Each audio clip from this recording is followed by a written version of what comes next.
7.3 Les règles de degré 1.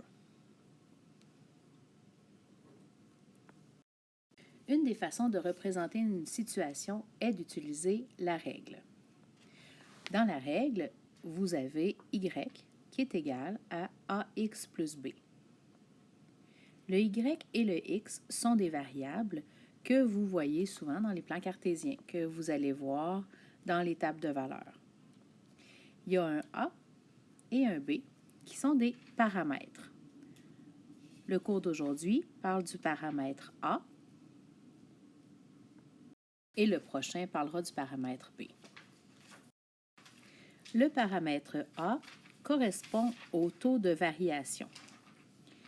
Vous pouvez aussi dire que le paramètre a correspond à la variation de y quand x varie de 1.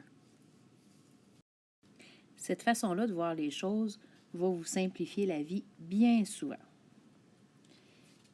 Mais allons voir comment est-ce qu'on peut faire pour trouver le taux de variation, donc la variation de y quand x varie de 1, à partir d'une table de valeurs.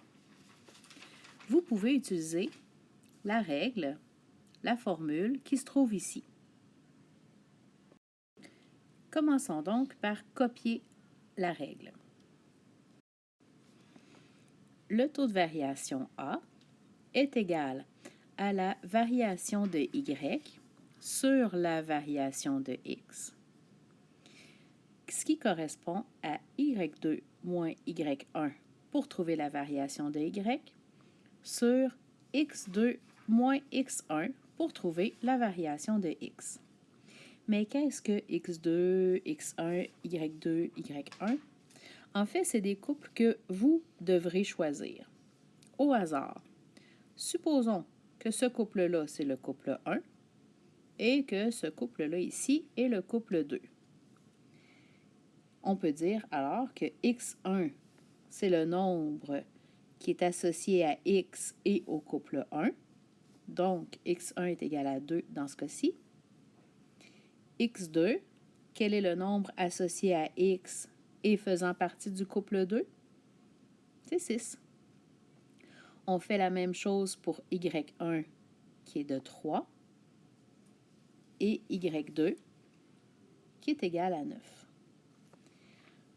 On doit donc trouver les nombres qu'on va venir mettre dans notre formule. y2, c'est 9, moins 3, sur x2, 6, moins 2, 9 moins 3, 6 sur 4. On peut dire que le A est égal à 3/2 ou 1,5.